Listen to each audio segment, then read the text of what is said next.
occasion to have a brilliant assembly in North London to talk about Palestine. We have an array of speakers here tonight. I just want to introduce myself first. My name is Julie Mukherjee. I'm a teacher in a Hackney Sixth Form College. And over the last few weeks, well, ever since October, we've been having, at our college, we've been having loads of vigils. Before Christmas, we had one of our Palestinian students speak to us as staff and students as well about the crisis her family are going through in North Gaza. Over 100 members of her family have been killed so far. But, you know, it is really, really important that the national demonstrations have been fantastic, but it needs to have something else. And so what tonight is kind of, you know, an opportunity to kind of talk about what people are doing in their workplaces, what people are doing in their communities, what students are doing. And so later on in the meeting, we are going to be breaking out into different groups to talk about what we can actually do to try and rebuild the movement. I will say, I tell you what, the Houthis are my inspiration. They have hit capitalism where it really hurts. And so I think, you know, what's happening at the moment, obviously the bombing of Yemen, etc., has just been absolutely shocking. But we do have a fantastic lineup of speakers. So I welcome you to tonight. And obviously tonight is obviously to build for the demonstration, the national demonstration on Saturday. It's also to help build for next Wednesday, 7th of February, where there's going to be a National Trade Union Day of Action. So all of those will be discussed. But we will begin. We will begin with Omar Abdel Mennon, who is from the Health Workers of Palestine, and he's going to talk about what we do for next week. Thank you.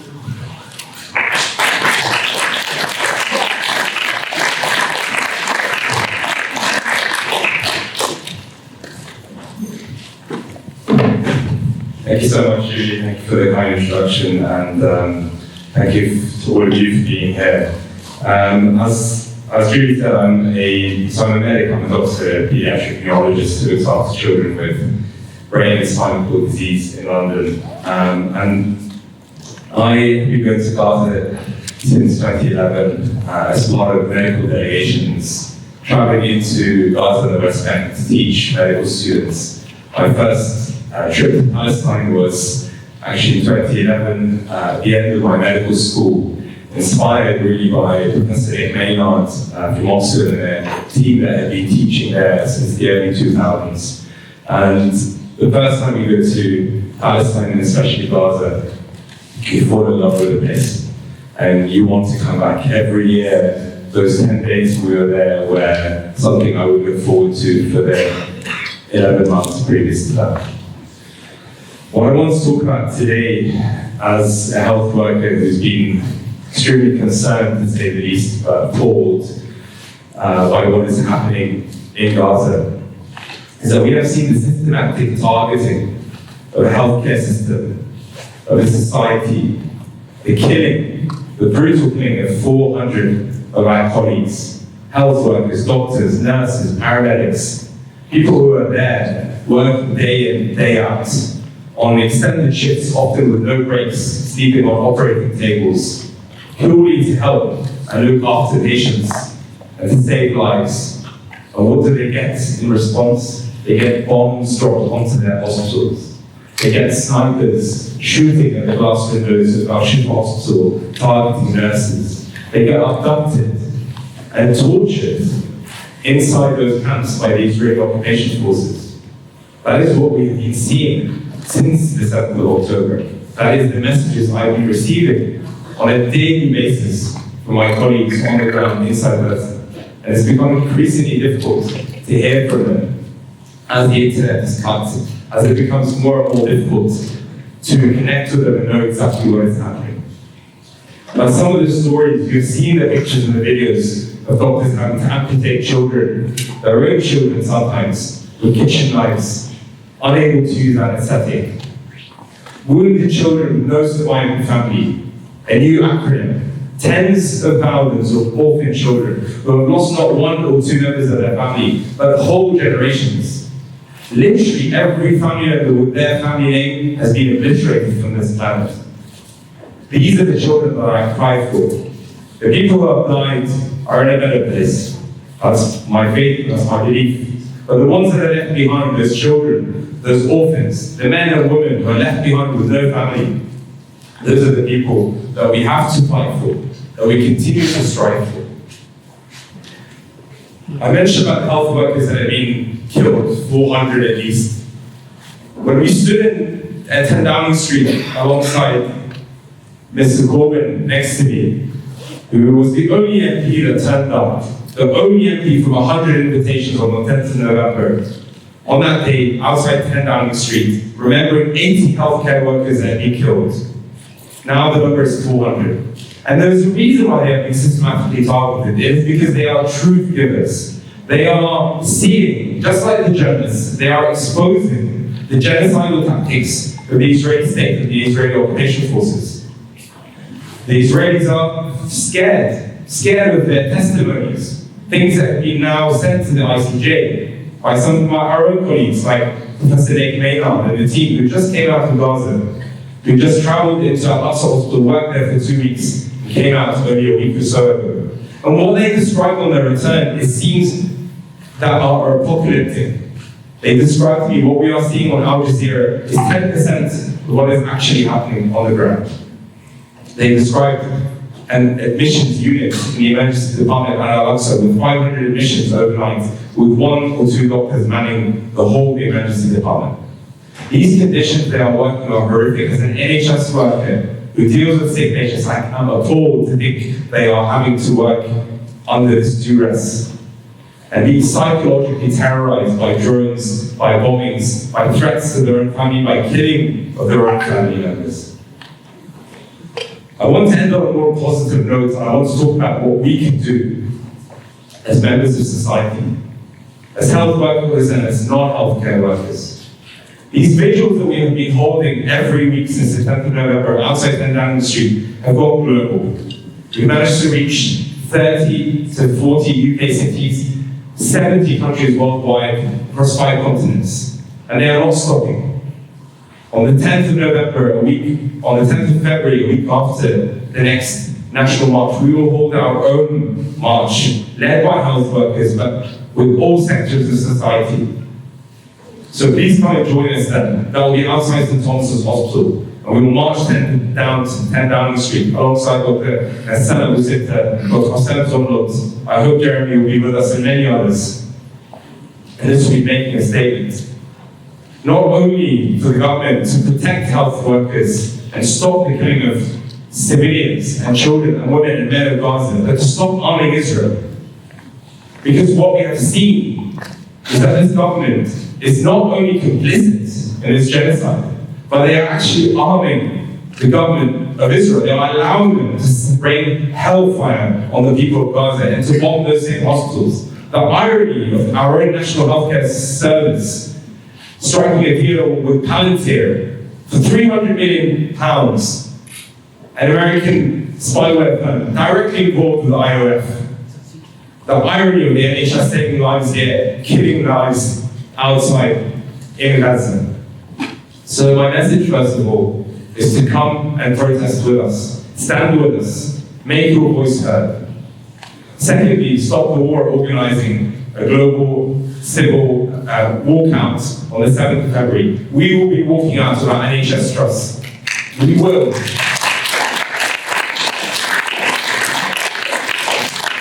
We'll be walking out at lunchtime in a way that is not compromising patient safety. We have spoken to the DMA, we have spoken to many others, and we will make sure our doctors are protected, our nurses are protected when they exercise their right to walk out and hold vigils and remember and commemorate the killed healthcare workers and their colleagues inside Gaza. And finally, my last message is to boycott and divest. We must stop arming the Israeli occupation forces. The most effective way to do that is know where you're putting your money. Stop buying your coffee from Starbucks if you were. Stop going to McDonald's. Stop going shopping from Zara. These brands that we know through BDS are helping arm Israeli settlers and Israeli occupying forces. They need to be boycotted, and we need to make our voices heard. And I know that all of you are behind this. and the people of Gaza are looking at every single one of us at this crucial moment of history, when we are not only standing up for the Palestinians, we are standing up for humanity, because this is a time when we have seen the global elite and their corruptness and crookedness, and there needs to be a new world order. There needs to be a social and civil society movement for people to take action into their own hands. We have had enough of our governments sitting idly, not doing anything, or worse, being genocidal in their acts and their complicity. Thank you so much.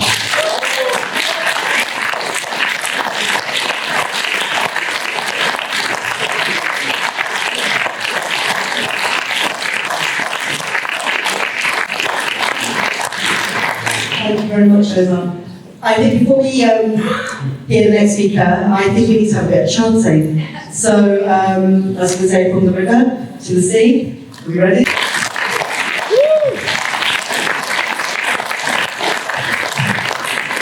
Thank you, and thank you all for being here tonight, and thank Archway Methodist Church for giving us the space this evening as well, because they've always been very generous with the use of this room. We won the campaign to stop the widening of the Archway Road here. We launched the campaign to stop the Whittington Hospital casualty unit being closed. Both those things were successful, so you can see the trend.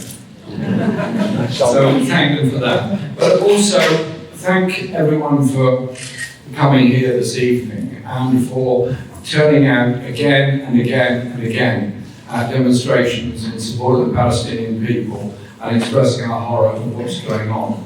Because I know there was a lot of events going on, and I was asking Mustafa Barghouti on Sunday about this, and I said, Mustafa, we're doing lots of meetings and so on all over Britain, and the London demonstrations are huge. And he said to me, you wouldn't believe how much people are filled up and excited and enthused when they see on television screens or hear reports of the size of demonstrations in Britain. He says the ones in London are the biggest anywhere in Europe, if not in the whole world. And he said, just thank you very much, but the message to everybody is, please keep doing it, because the Palestinian people are suffering grievously at the present time. So that is very clear.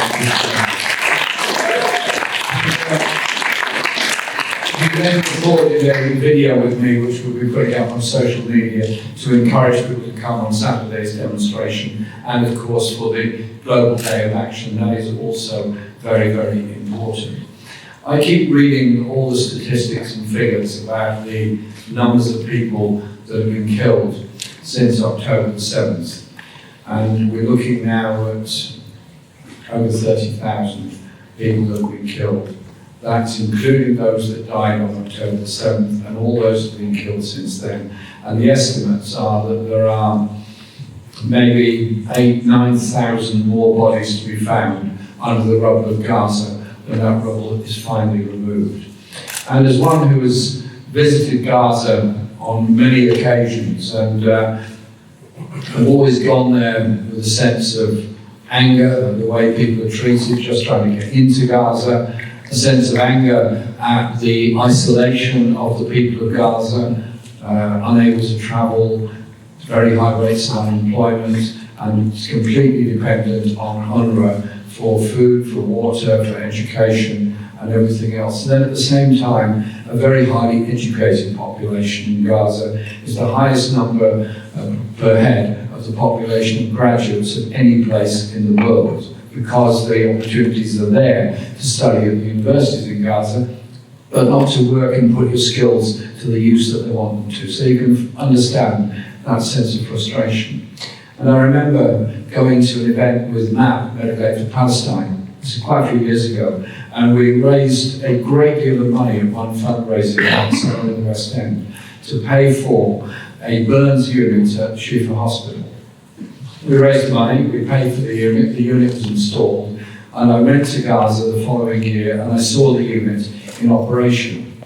The burns unit was needed, by the way, not so much because of the frequent attacks by Israeli planes on homes, but because people were in such difficulty in the winter months with electricity cut-offs and fuel shortages, They would try to light their homes by having fires outside, and people getting burnt by these fires getting out of control. They were just trying to survive.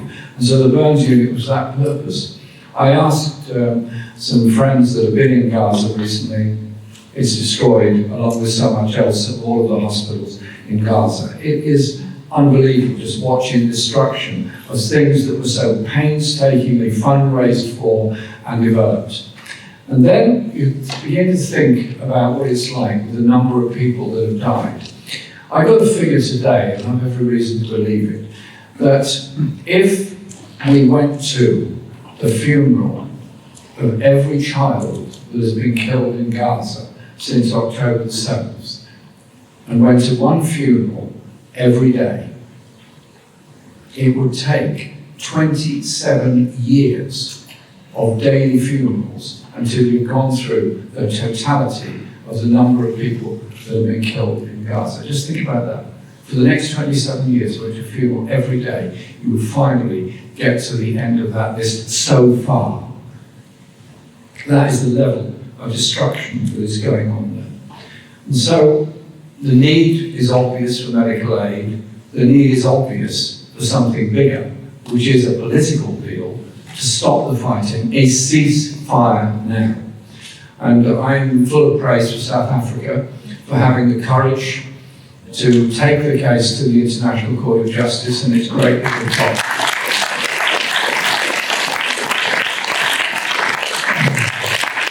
We've got my old friend Ronnie Kasrils coming on a little bit later, and he is a wonderful friend and a wonderful comrade, somebody that has always stood with me, whatever our difficulties that either of us are having. I want to thank Ronnie for that. And I went to the ICJ to listen to the submission by South Africa. It was totally brilliantly presented, detailed, legal, dispassionate, effective, and then the interim judgment came out. And I think you need to think very carefully about the recommendations that came from it, which included the words of genocide within it, which is saying that Israel must desist from any further military action which could compound acts of genocide against the Palestinian people.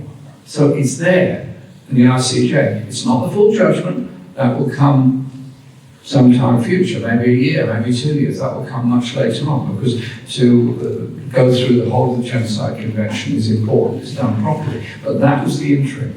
And without using the words, effectively, they called for an immediate ceasefire to allow medical help, food, and all the other things to get into Gaza. That was the decision. So what was the response of the rest of the world?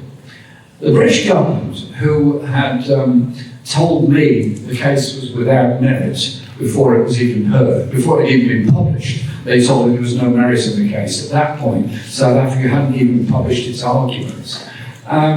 They then said that international law must be upheld, as the British government had always insisted and always wanted upheld. Well, I beg to differ, because there are many occasions where they've not upheld international law, and in particular in respect of Israel and the Geneva Conventions about the role of occupying powers towards people on the West Bank, as well as in Gaza. So they have not done that. And they then joined in this global attack on the United Nations Relief and Works Agency. Now, just ask yourself the question, why is there a United Nations Relief and Works Agency in Palestine? It was established in 1950. It's been around for a very long time, 74 years, and its function has been to provide education and healthcare, particularly for all Palestinian people, be they in refugee camps, the West Bank, or in Gaza. The allegations that were made against a small number, a very small number of UN staff, have yet to be investigated. They've already lost well over 100 of their staff in Israeli attacks on them already.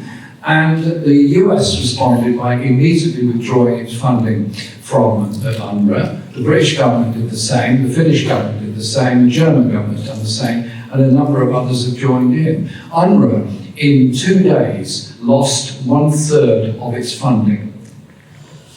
It can't operate at that level. It's already on the line every day about whether it can keep the ambulances running, whether it can keep the services running. And indeed, in much better times, I remember speaking to a head teacher at a refugee school in Jordan who was preparing, he didn't have to in the end, preparing to give the awful news to his students that the school was going to have to close because there was no more money from UNRWA. That's when Trump stopped the money from UNRWA. Eventually, some agreement was cobbled together with various people and the services jogged on just about.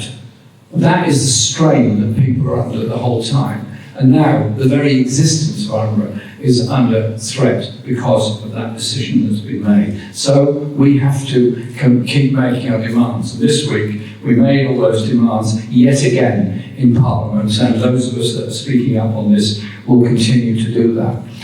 If there is no ceasefire, if there is no settlement that's acceptable to the Palestinian people, then where does this go? We already have bombardments of places in Yemen, the most bombed and disfigured country in the whole region.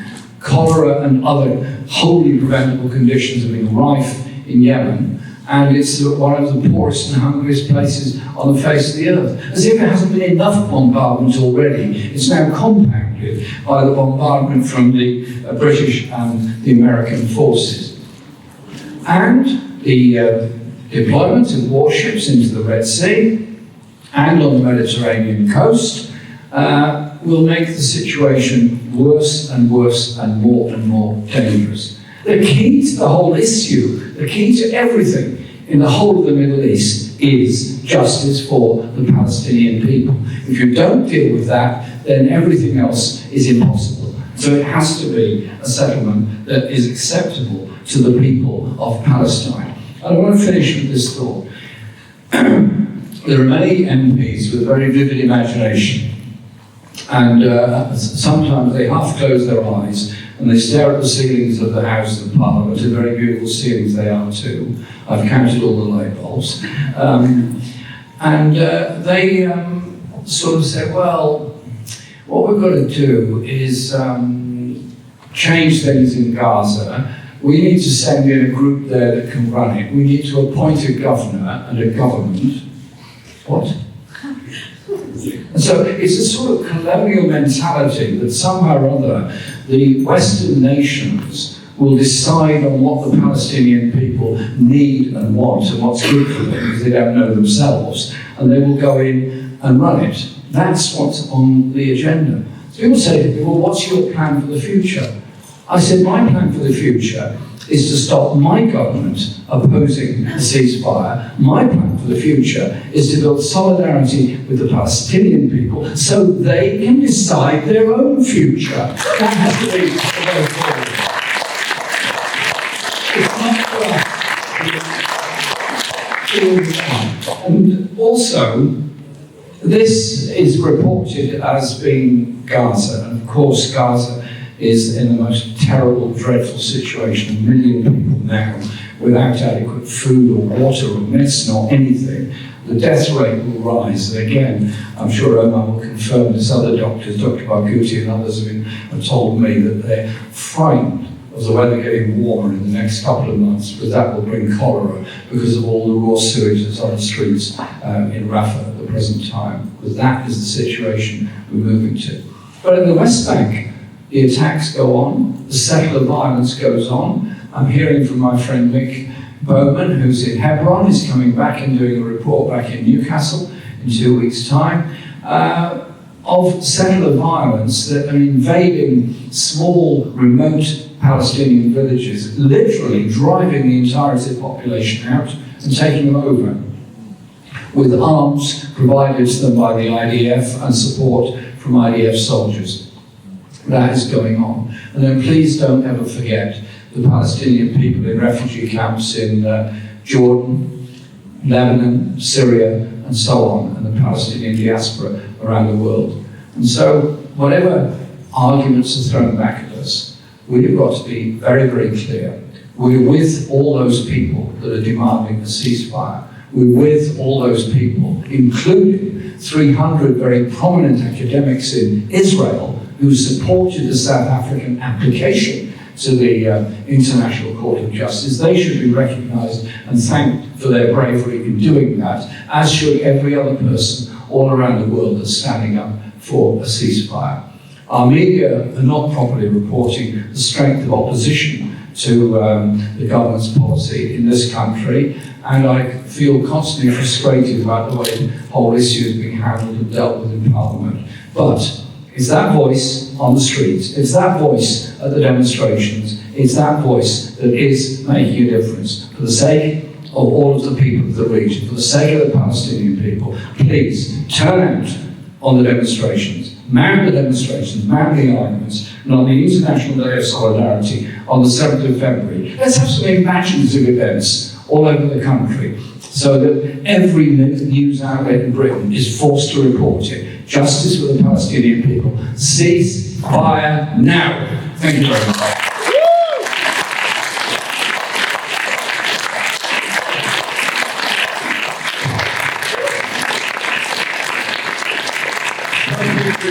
Thank you, comrades, for turning out tonight. It's a particular pleasure, and as Jeremy's already mentioned it, to be sharing a platform, even if it's only virtually, with my old friend and comrade Ronnie Kasrils, a hero of the struggle against apartheid, and a comrade who knows exactly what apartheid is and what it looks like.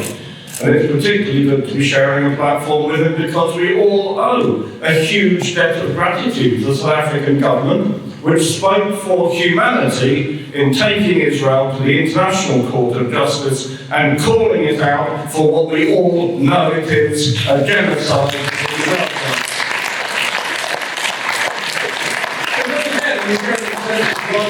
A year or two before a final judgment is handed down by the ICJ on this question. But for millions of us around the world, the jury is not out. When 12,000 children are killed in a matter of weeks, that is a genocide. When food, fuel and water are cut off from 2 million besieged people, that is a genocide. When 3/4 of the buildings are destroyed in Gaza to render it uninhabitable, that is a genocide. And when Israeli politicians talk about expelling 90% of the population into the Sinai Desert, that is a genocide, and we need to call it by its name.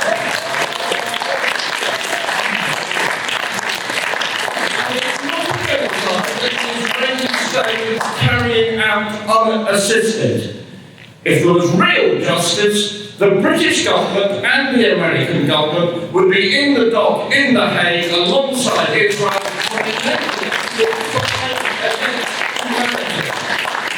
It's not right to say the British government is stepping aside, is permitting this. The British government is assisting it politically, assisting it diplomatically, assisting it militarily with arms, assisting it by using RAF bases in Cyprus to ship those arms in. British government stands condemned.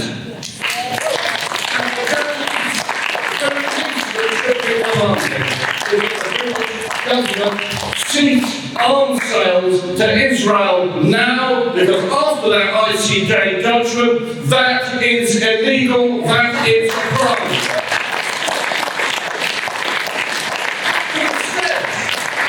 Instead, the British political establishment is ruling their trolleys. You get that judgment from the ICJ, clearly saying Israel is a case to answer for genocide, that it should stop undertaking the actions it is undertaking in Gaza. And what does the British government do? The first thing, as Jeremy said, is it cuts off aid to refugees in Gaza on the basis of the most spurious and allegations, spurious and irrelevant allegations. It cuts off aid. What else does it do? It talks about as recognising a Palestinian state at some point in the future, but the Labour Party at least says that can only happen when Israel is okay with it. And a brave Labour MP, my friend Kate Osborne, who actually says this is a genocide, she gets suspended from the Labour Party for it. Talk about digging in behind the fly. That's what the doing. This is part of a policy of war that we have been seeing throughout the century and indeed longer in the Middle East. The Stop the War Coalition, who I represent here this evening, was founded to oppose the war in Afghanistan, to oppose the war in Iraq, and later on the war in Libya. We were right every time. This is a policy of war that has brought nothing but misery and destruction, and already, as a result of our indulgence of Israeli aggression, it is spreading. Yemen, bombed with British arms and British support by Saudi Arabia for the last 10 years, now being attacked directly. And don't let anyone say that is about freedom of navigation. It is about giving Israel the freedom to carry on attacking the Palestinians in Gaza. We are bombing Yemen so they can bomb Gaza. And this war will spread wider and wider unless the problem of justice for the Palestinians is addressed at its roots. We can already see a danger of a confrontation between the USA, with no doubt Britain operating as Robin to the US's Batman as usual, on the one hand, and Iran on the other. That could bring in other great powers around the world. We are in a very dangerous situation which is rooted in America and Britain's attempt to impose a hegemony on the people of the Middle East so they can carry on exploiting the region, and they can only impose that hegemony by continued acts of violence, the war on terror and so on, which has cost millions of lives already. And we in Britain have a particular responsibility to say that must be brought to an end. And that is why our movement is so important, this tremendous movement that we have built, again, in solidarity with the Palestinian people over the last 3 or 4 months. It has terrified the establishment, we can say. We've already got the scalp of Suella Braverman.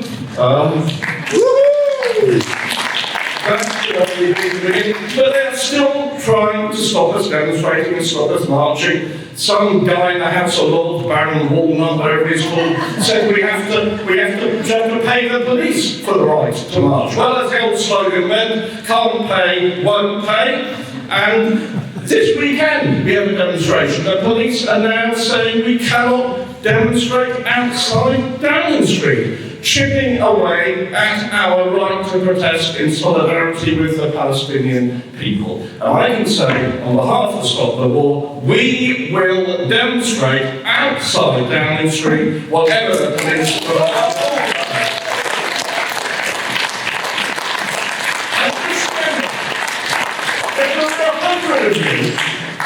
You generally have to do what the police say. If there are 100,000 of you, then the police have to get out of the way.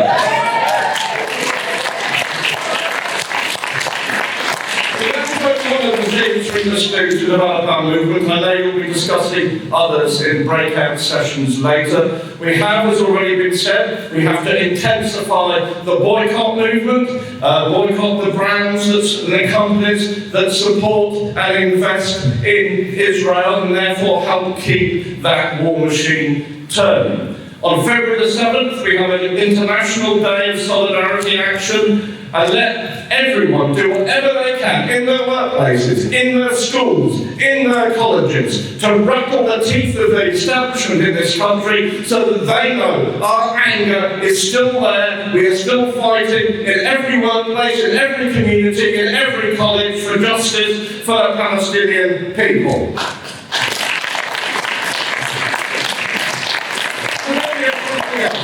Here's something else we have to do. We have to carry the fight for justice into the electoral arena too. This is a North London meeting. I think in the immediate environs that we're in, the only principled MP has just spoken to you and now had to leave the meeting. Because the people in Tottenham, they want a ceasefire, but David Lammy wants continued war. The people in Hornsey and Wood Green, they want a ceasefire, but Catherine West wants to give the green light to more genocide. In Islington South, people don't want anything different than what they want in Islington North. They want peace and justice for the Palestinians. Emily Thornbury was fine with cutting off water and food to the people in Gaza. And that is before we even get to Holborn and St Pancras. Where the people in Holborn and St Pancras, the good people of Camden, they too want peace and justice for the Palestinians. I should say at this point I've lived in North London for about 45 years. But Keir Starmer, because he is loyal, first of all, not to the people he represents, but to the people in power in Washington and indeed to the Tory government on this issue, he is supporting war. And we have to say to all of these people, if you want to support imperialism, then go to imperialism for votes on election day. You're not going to get them from us.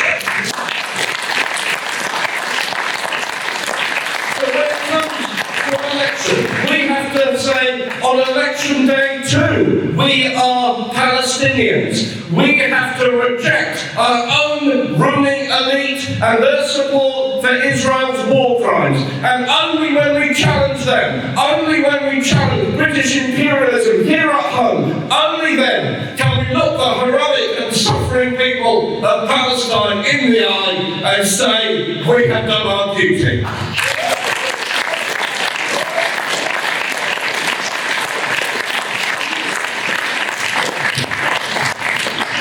Thank you very much, Andrew. We are going to hopefully go on Zoom very soon. It's an honour to have you speak to our meeting tonight. Ronnie Kasrils was the guerrilla military commander of the armed wing of the African National Congress. He was the Minister for Intelligence under Nelson Mandela's first government in South Africa. And we very much welcome you to speak. Thank you very much.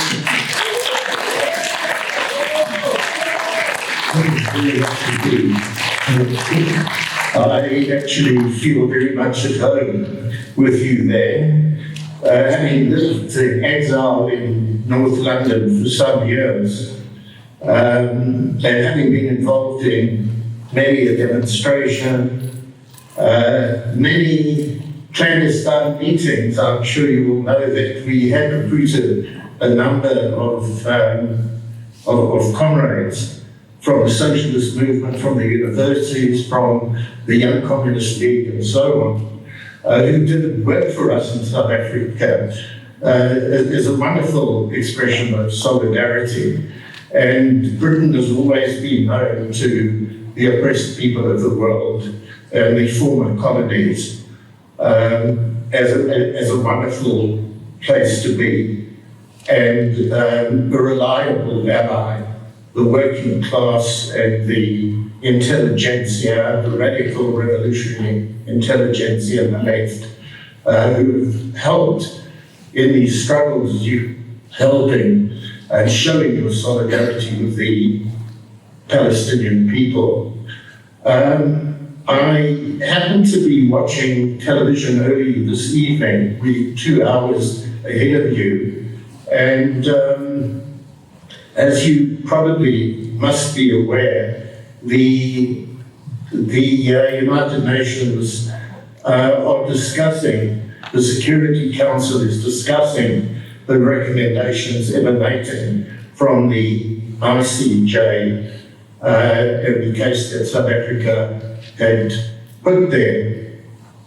I only had time to listen to a very impassioned speech from the representatives of UNRWA and how they're being singled out, as has been mentioned by Jeremy today, and the speech from Algeria, and then I listened to the speech from the United States representative, which was absolutely so abysmal as you would expect.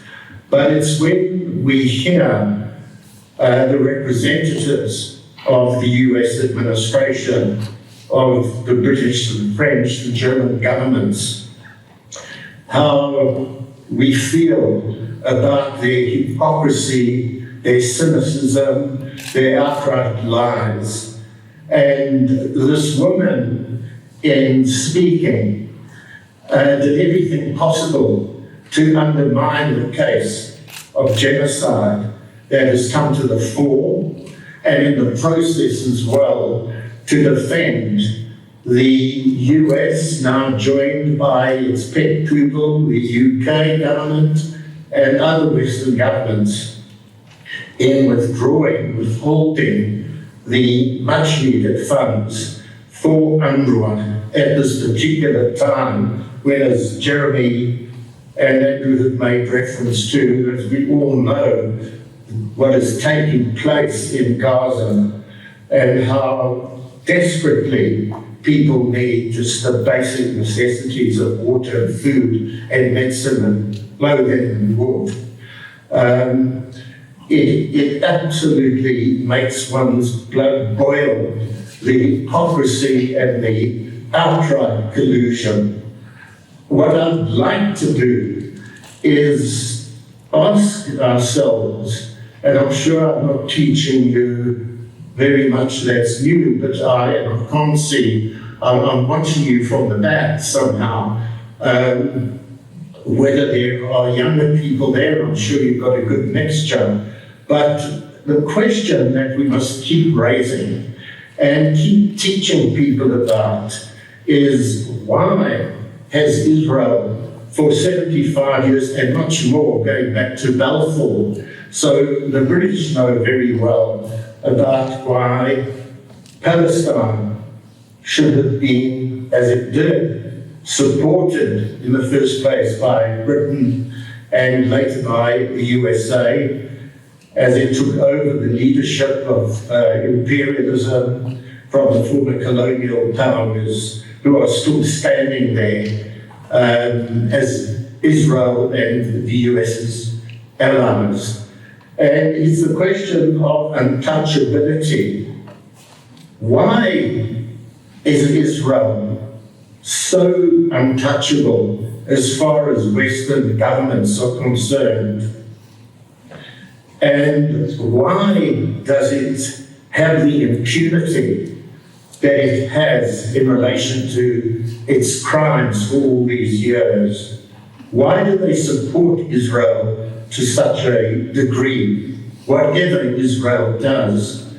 And those who have the memory, and we need to raise the awareness of a wonderful new generation who are showing that they stand for a morality, that they stand for justice, that they are revolted and repulsed by the crimes of imperialism and lies that they are told. To be reminded that it was the founder of Zionism, Theodor Herzl, who, in seeking the support for a Jewish state in Palestine, knocked on all the doors of those empires, and particularly the French and the British, and said, with a Jewish state, a Zionist state, he said, we will build a wall against Asian barbarism. And Churchill loved that and said what was good for the Jewish people is good for the British. The imperialist issue, the strategic issue, the control of the route through Suez, through Palestine, right through to India and the East. And you can fast forward to genocide Joe Biden himself, who has made it so clear as every one of the spokespeople from the time of Herzl right through to 48 and 67 and bringing us up to date now, and the statement of Genocide Joe that if Israel did not exist, we Americans would have had to invent it because it protects our interests in a strategic region. Everything follows from that. All the lies and hypocrisy, whatever Israel does, which is why the struggle for the recommendations that have come through from the ICJ, and it's the legal aspect, and clearly those provisions that South Africa has called for and has been agreed to cannot be implemented unless there's the ceasefire, unless it's possible for UNRWA, for the UN, to provide the humanitarian aid, the provisos in relation to saving the very lives and the future of the Palestinian people themselves. And in terms of what this American lady was saying at the Security Council, stating why they were withholding funds from UNRWA, because, as Jeremy referred to, it's 10 people. 2 of those UNRWA members are dead. The others are basically sacked, clearly to please Israel. It's an opportunistic move, quite frankly, by UNRWA, as much as I support their needs and their position. But there's no evidence that's been forthcoming. And in the past, when the United Nations have been faced in their peacekeeping or their refugee programs with any such allegations, there have been cases in Africa where UN representatives in those humanitarian organizations have been accused of abuse of women, for instance, or of stealing funds. They haven't been summarily dismissed. There's been investigation. There has to be proof. I think you get what I mean. But the other element that arises today is the discovery, and it's going on all the time in Gaza, of 30 bodies, male Palestinians, blindfolded, hands bound behind their backs, a mass grave in a school ground. They've been executed. Why does the USA, with Britain and Germany and the usual crowd, not come down on Israel in relation to these clear crimes and the genocidal picture?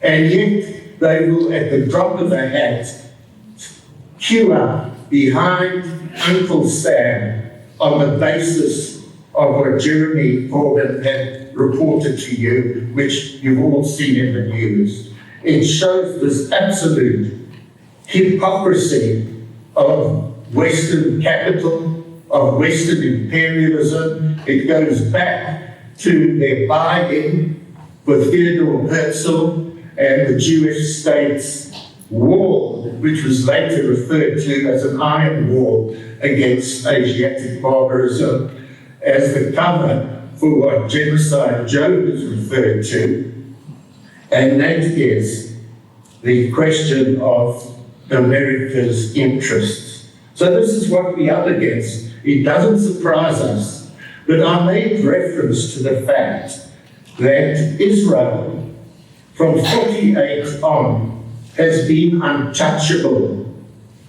What the ICJ presentation has done, and why they're so shocked, and why they're so livid, Israel, the USA, Germany with its genocidal history in Namibia, to go on right through, of course, to the Nazi Holocaust, against many, many people, many more than the 6 million Jews.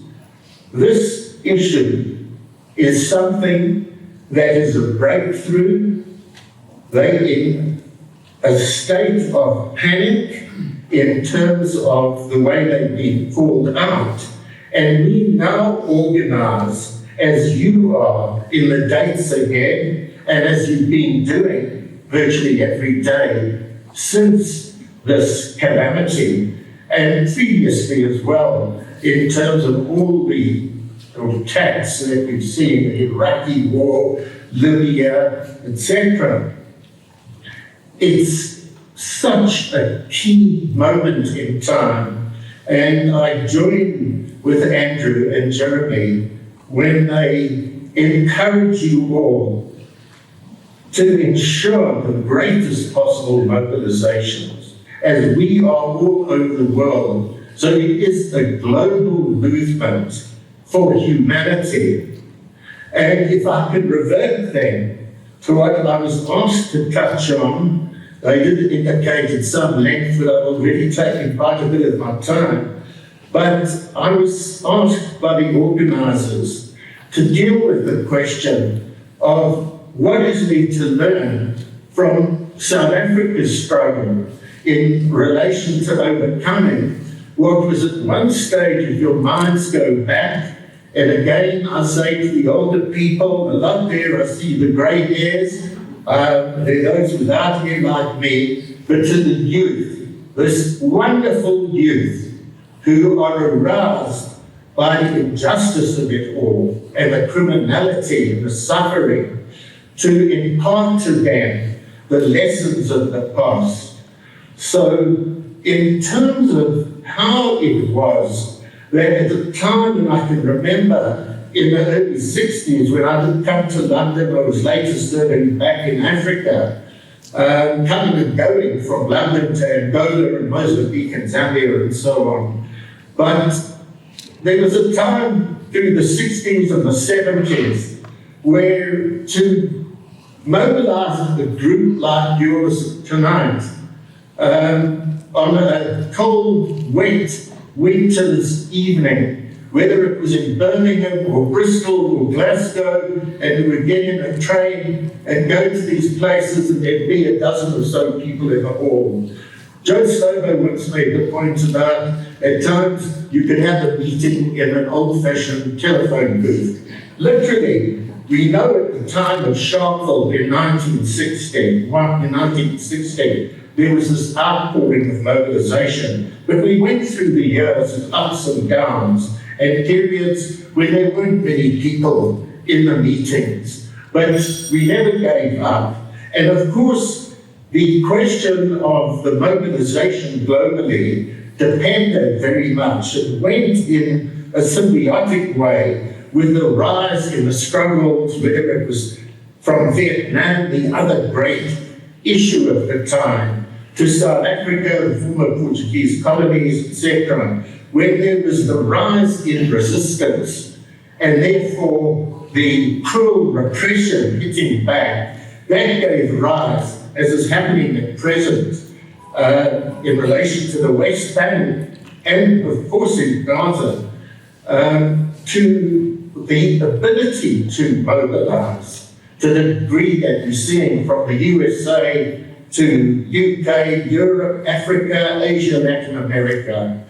There are times, in fact, when the international solidarity aspect would be higher than the level of resistance back home. There were times when the resistance swelled up, and then the mass mobilization abroad, the solidarity had to catch up.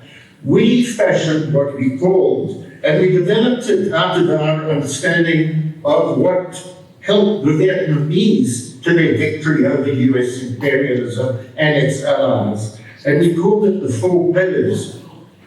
And these pillars were in the first place, always, primarily, the struggle of the people under the oppression, internal, the political mass struggle, at times underground, at times on the back foot, but a political struggle constantly, primarily, that it's politics that leads. So it's the organizational factor, it's the political strategy and tactics, the theory of struggle, the ability and the will of leadership to mobilize the people in one's own country. And of course, if we're thinking of the Palestinians, there are ups and downs, there are changes in movements, there are times when it seems very bleak, there are other times when there's the ascendancy. But what I'm emphasizing is, of course, that is the primary factor in relation to that struggle with the Vietnamese, with the Algerians, with the Angolans, with the people of Cyprus, with the South Africans and Zimbabweans and the Cubans. There's the mass struggle of the people, its potential, even when that's low or banned. There's the building of an underground in order to survive and project the policy and the clandestine message of the movement. Then, and this is very important, and it's been the elephant in the room for too long, since Oslo, in relation to the Palestinians who went through armed struggles back in the great uprising of 1936 to 1939. Mass strikes, general strikes, then the armed struggle, put down cruelly by the British, in which 20,000 people were wiped out. It's one of the reasons why the Palestinian movement was so much weaker at the time when Israel was founded. But the armed struggle of resistance, which is a key ingredient when it is not possible to make change through peaceful means. And oppressed people, colonially oppressed people, people under occupation have the right in international law, and more particularly under the military oppressor, to rise in arms. And I'm not saying that is something pure. I'm not saying that is something that goes through under the Queensberry rules. Of course, the ANC did sign the Geneva Convention in 1975 over the Tambo in terms of our own struggle, which was the response to the Sharpeville massacre of 1960. But an oppressed people with the right to resist with armed might, with armed struggle against a very much more powerful state needs our support. And this is something I needed to impart because 7th of October, which is called out by the Israelis and immediately by genocide Joe Biden, who said he had seen photographs of 40 decamped babies. The White House had to pull back on that. There were no such photographs he had seen. And there'd been no such evidence ever since. But we know this, the South African struggle and those elsewhere, that when you resist, you face the propaganda of the regime and its allies that make Nelson Mandela a terrorist.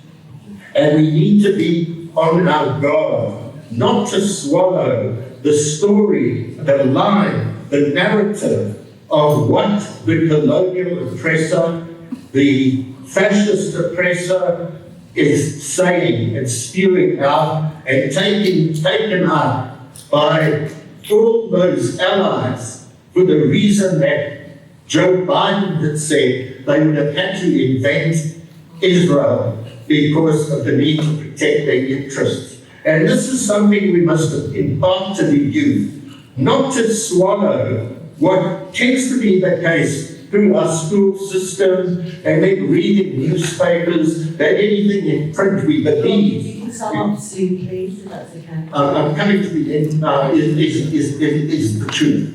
And that's essential if we're to have the clarity going forward in order to maintain amongst the masses of people that fourth pillar, which we said was as vital as any other pillar, and that's international solidarity, because the international solidarity based on that just approach is vital.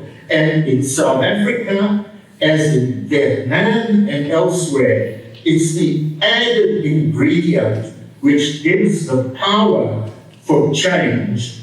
And when we talk about BDS, as the first speaker did, this is our weapon to assist the Palestinians, because boycott, divestment, and then sanctions, to ensure these sanctions against weapons for Israel, to ensure the boycott and divestment is followed through. When this reached a crescendo in relation to the South African struggle, then the regime began to buckle, because the economic factor bites the ruling class, the capitalist class in South Africa, as it is doing and will do in Israel and in the USA and in Britain and elsewhere. So that's the message. And in terms of that, I believe that Palestine will be free from the river to the sea.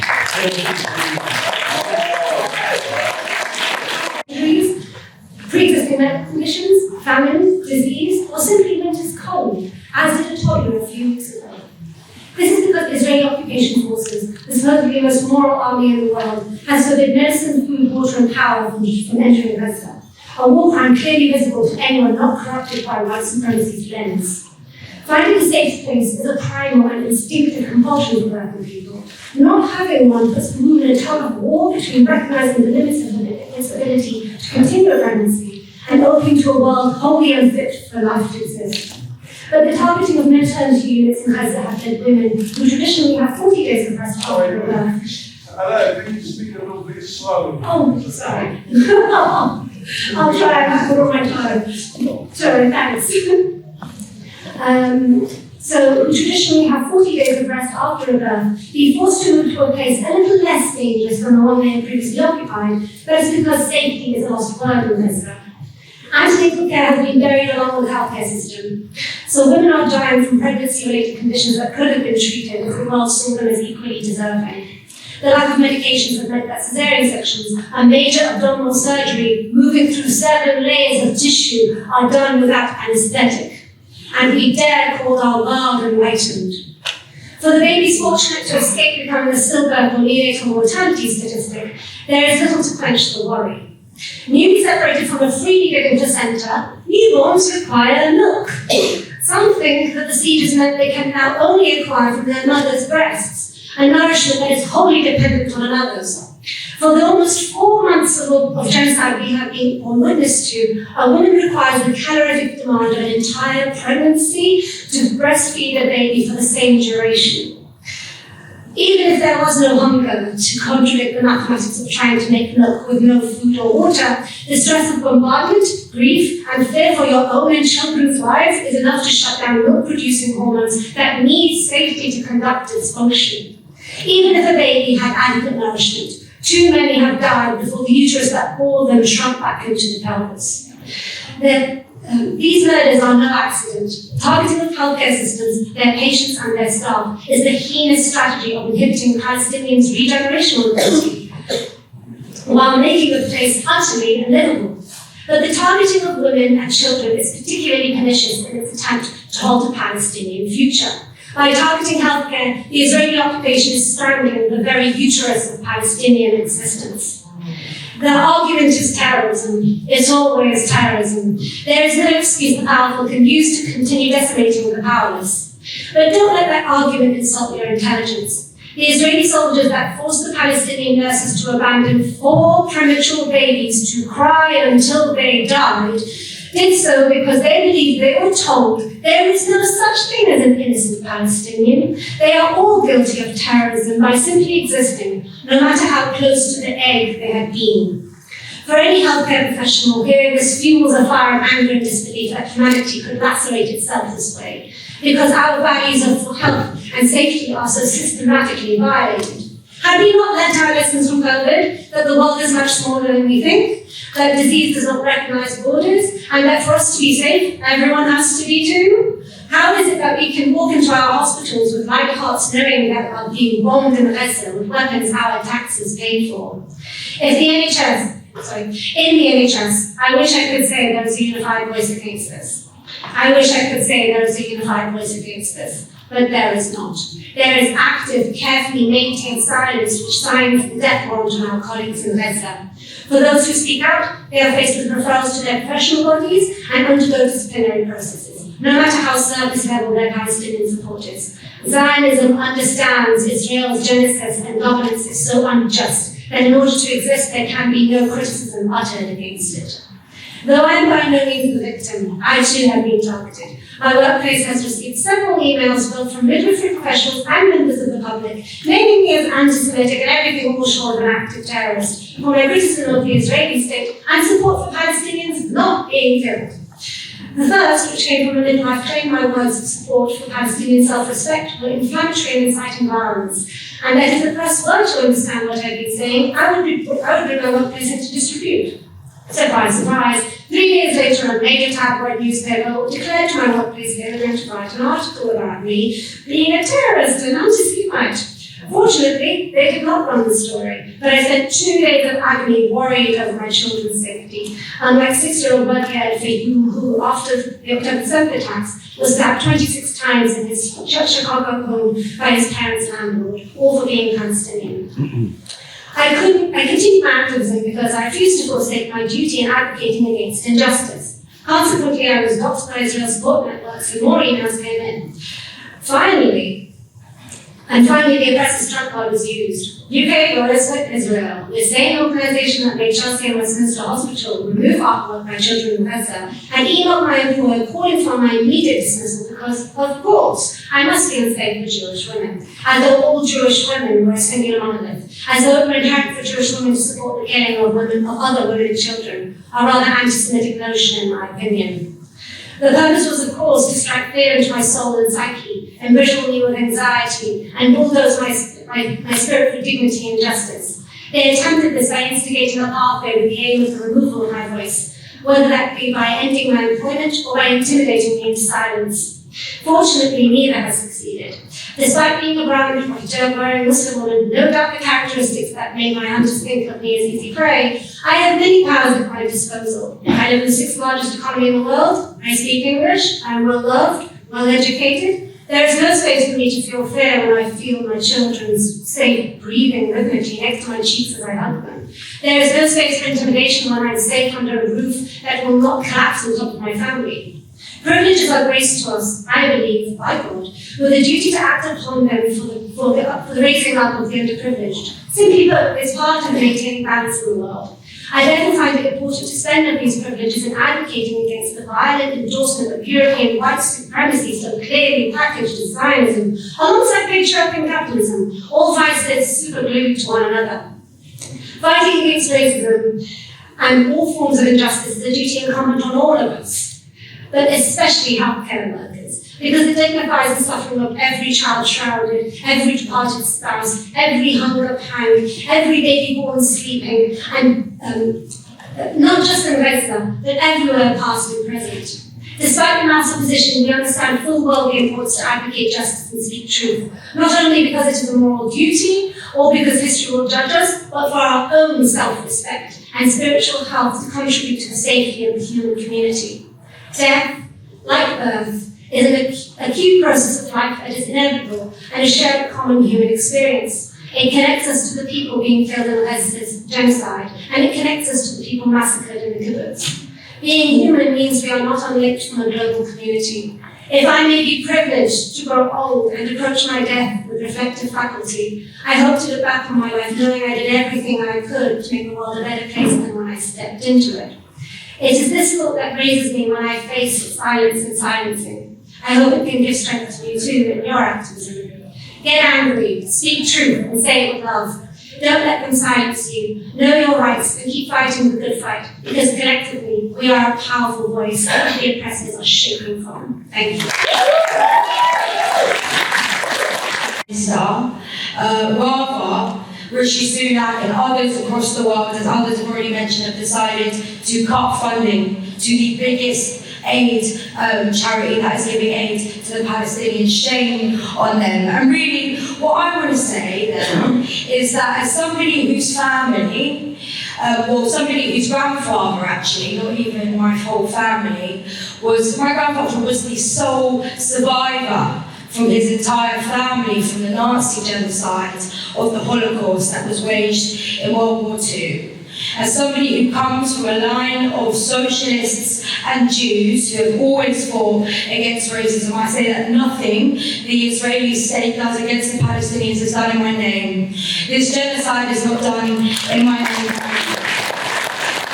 There is not a single act or any Islamic state in the apartheid state of Israel that takes place. And I think it's important because last weekend was Holocaust Memorial Day.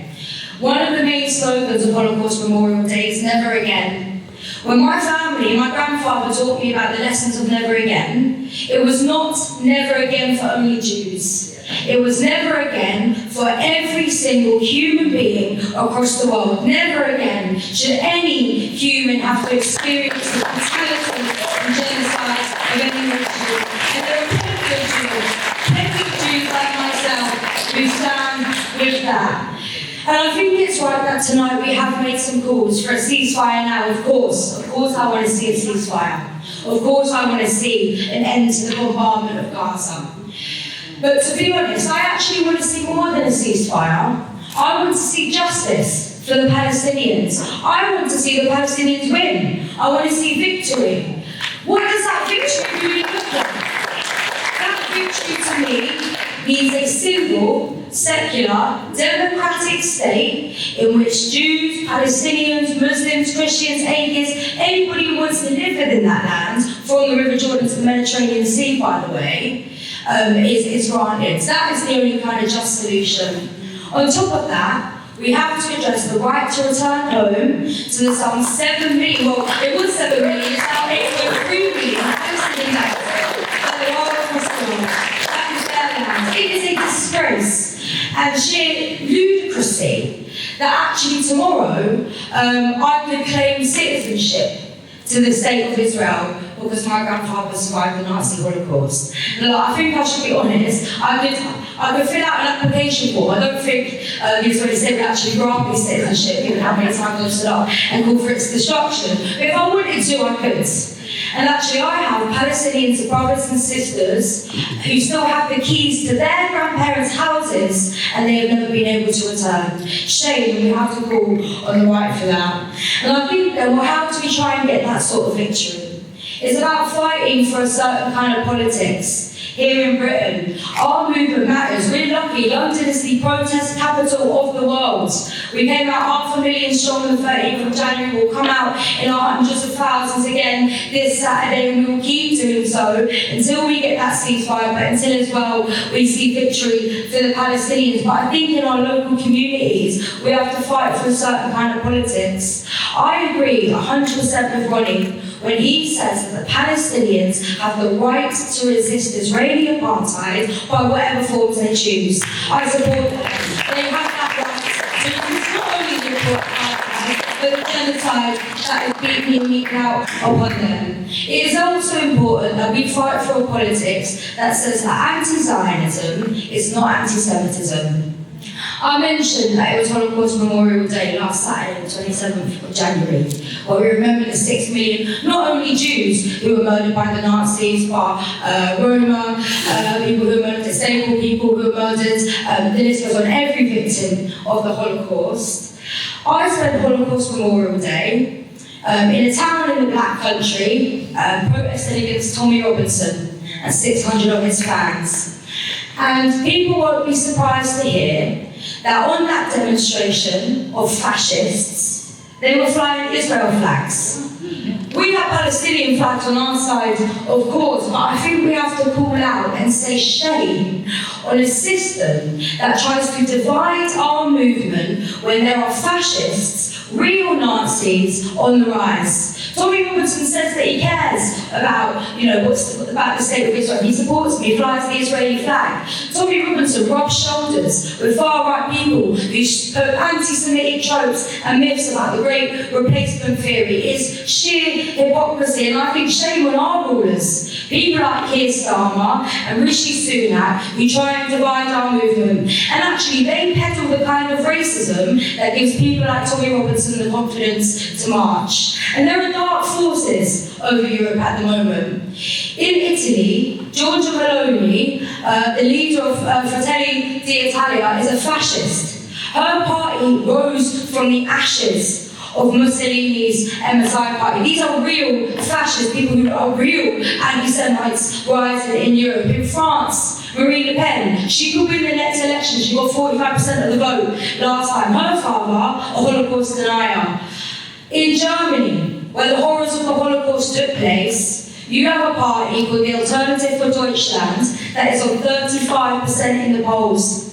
They were known, or it was released last week, that they were recorded having secret meetings where they planned to try and evacuate or to, I don't know what the symbol is, to kick out anybody who wasn't of German origin from Germany. These people are fascists. I'll tell you now, if we was all having someone, but none of us are marching on marches with them, right? And every single one, you see, there is really fast. And I think why we have to talk a little bit about the politics, because what does Palestine represent? To me, Palestine represents people fighting against injustice and racism every single day. But the fight for a free Palestine is not just an anti-racist fight. As others have said, this is a fight against imperialism. It is a fight against colonialism. And that's why I am not surprised when Keir Starmer lines up with the Israeli state, and actually with the Tories. I'm talking myself Jews, don't worry. I'm going to sum up in a second.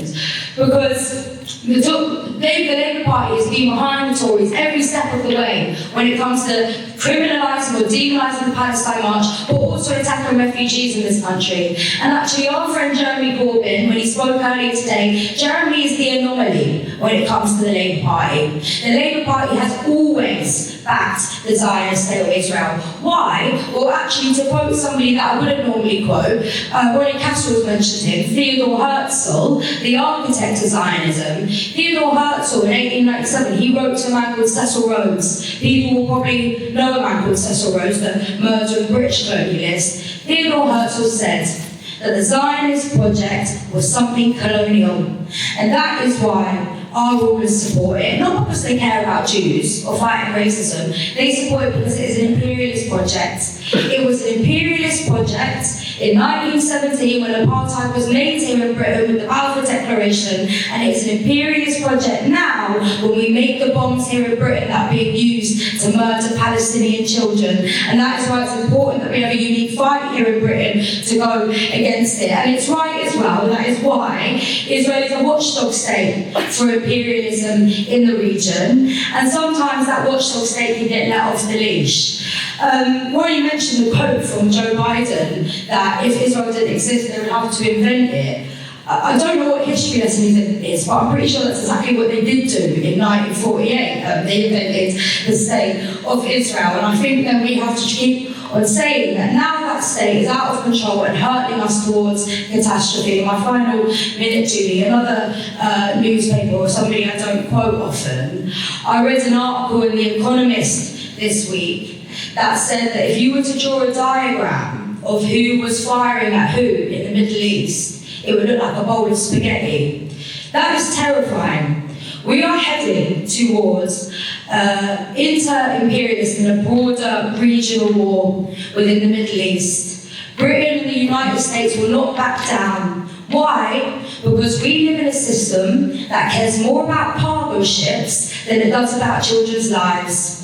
We live in a system that puts profits above everything else, and the imperial order is what keeps those people like Biden and Sunak and Donald Trump, when he's probably the next president of the United States. That's the kind of order that keeps them up on the top. It's a whole system, a rotten system, that has to go. So the final thing that I'll say is the final kind of politics that we have to fight for, because it's not all doom and gloom, because there is a mass movement and a force that has the power to not only bring about justice for the Palestinians, but to get rid of every politician and member of the ruling class who lines up with the genocide that is taking place within Palestine right now. Actually, it's a movement that managed to get rid of one of the most toxic Home Secretaries this country's ever seen. So, Braverman, right? Remember her? It was us, a million people on the streets of Britain, that got rid of her. That made me happy, but to be honest, I won't be content until every lying Tory politician is gone. Rishi Sunak, he can go. James Cleverly, he can go. David Cameron, we thought we got rid of him a few years ago. He can go too, and the same applies to David Lammy, to Keir Starmer, Angela, and the list goes on. They can all go. They're wrong.